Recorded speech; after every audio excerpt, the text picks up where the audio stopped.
Crypto-friendly former commodities regulator Brian Quintenz has just left the CFTC after 4 years of service, and now he's joining venture capital firm Andreessen Horowitz as a part-time advisor. Quintenz is the latest high-profile addition to the firm, which has backed numerous projects, such as this latest, including raising over $2 billion for its crypto fund 3 earlier this summer. And joining us to discuss is former CFTC commissioner himself, Brian Quintenz. Welcome to the show, Brian. So first off, explain this move over to A16z. What do you hope to bring to the table? Well, thanks, Christine. Lawrence, good morning. It's great to be with you. So when I left the agency, I'd spent a lot of time at the agency, which has a very broad purview and regulates $400 trillion of derivatives in the legacy swaps market and futures market. Despite all of that jurisdiction and the importance of that work, I had spent a lot of time during my commissionership focusing on the importance of crypto and on DeFi innovation. And when I left the agency, I wanted to make sure that I kept crypto and DeFi very relevant to my future career. And to me, this is a phenomenal chance to do that with a firm that has an extraordinary amount of talent and has a strong track record, not from a financial perspective, but from a visionary perspective. You know, when I originally started my own investment firm 4, 5, 6 years ago at this point, you know, I took a long-term time horizon in my investment approach. And I think that is what's necessary to fully realize the transformational power of crypto. Commissioner Quintenz, first of all, welcome here. And you know, before we get into what's going on next with A16z, what changes at the CFTC do you see coming up now that you're gone and Commissioner Chris Giancarlo's gone as well, Chairman Giancarlo? What happens now with the Biden administration? Is their approach going to be different with what the agency does, how it regulates not just crypto, but overall the commodities markets? So I think it's going to depend on the agenda and the personality of the permanently nominated chair. And right now, I don't believe that there has been someone who has been officially nominated. There have been press reports that my former colleague, Russ Benham, a Democrat commissioner with whom I have served and who is, I think, a fantastic commissioner, is likely to get the nomination as the next chair. But then also, given former Chairman Heath Tarbert's departure, given my departure, and just yesterday, Commissioner Dan Berkovitz announced that he would be departing as well, the White House and the Senate will need to reconstitute at least 3 permanent roles on the commission, 3 open vacancies. And I think that will tell us a lot about the direction of the commission and how likely it is that the commission takes an aggressive enforcement approach or more of a pro-innovation approach. As you reflect on your time at the CFTC, did you feel that there was a turf war going on between the SEC and the CFTC with respect to regulating the crypto industry? When I was there, no, I didn't necessarily see that. And I think that has a lot to do with relationships.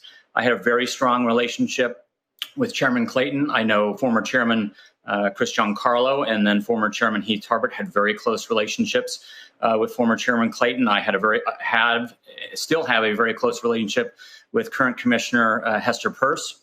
And we worked very constructively together to try to understand the innovation that was occurring in this space, make sure that we understood how each of us was approaching that space, and to make sure that we were coordinating and communicating, on a very, very consistent basis. I'm not sure exactly where that communication, coordination, and relationship stands now.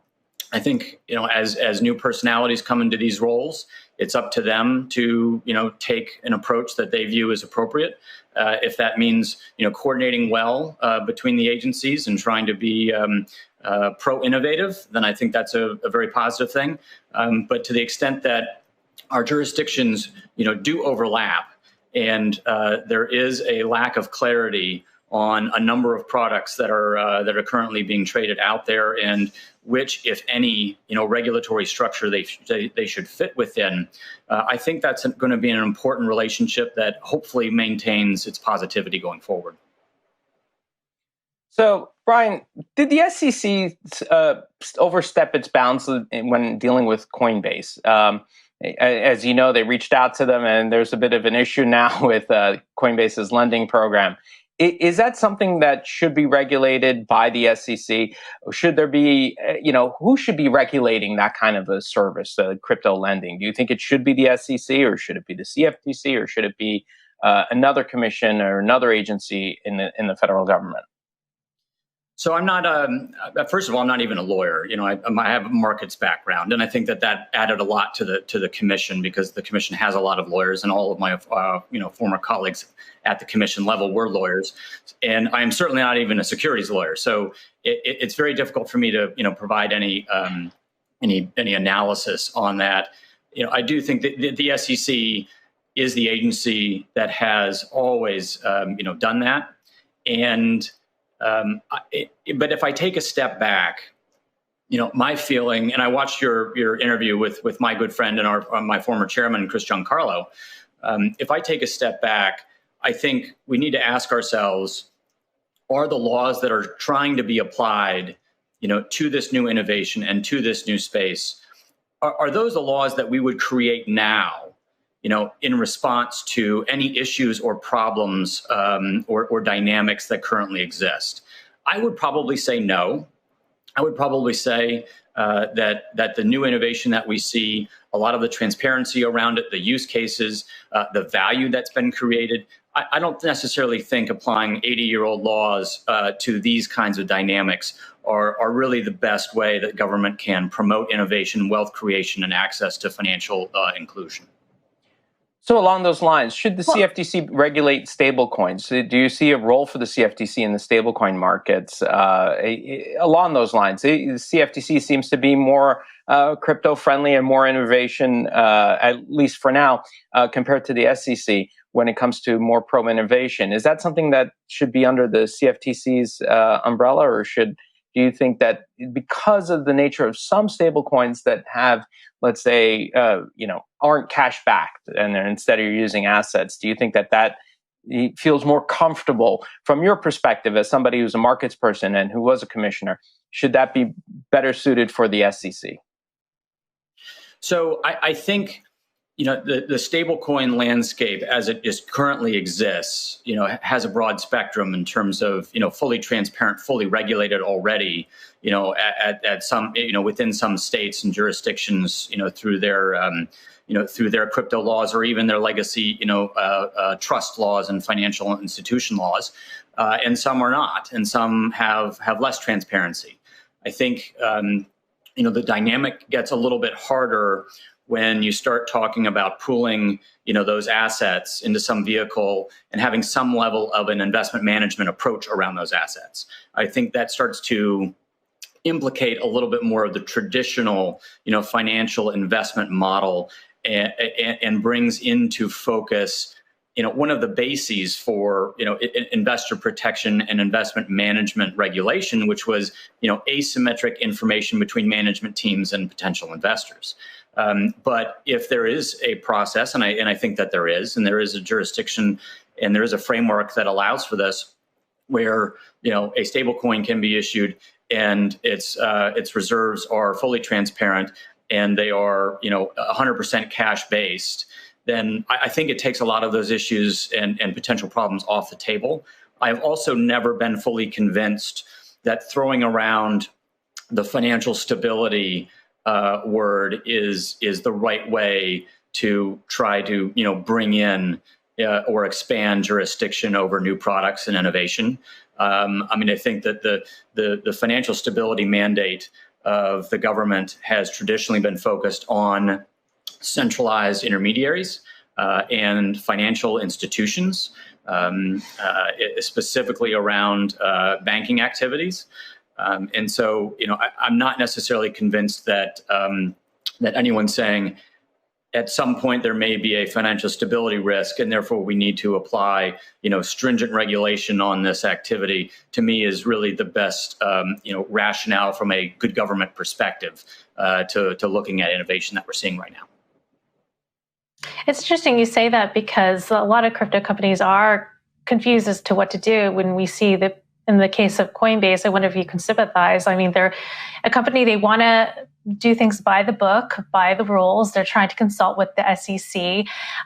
They're being threatened with being sued, whereas their competitors are launching lending products. They're trying to innovate, and they're going through a, do now, ask for forgiveness later kind of approach. So what is a crypto company to do in this environment? And in Coinbase case, they're saying they're trying to meet the SEC in person. They're not getting any luck because supposedly they're not talking directly in person with crypto companies. And in that sort of environment, what is an innovator supposed to do?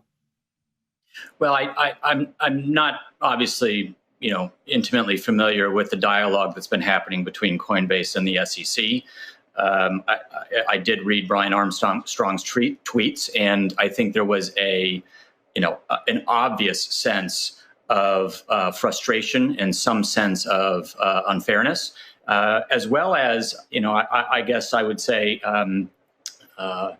pointing out different approaches that can reasonably look at innovation and growth and value creation and new businesses, around this new economy, that provides clarity, to how businesses are currently operating and how new businesses can innovate and evolve and operate and compete in the future.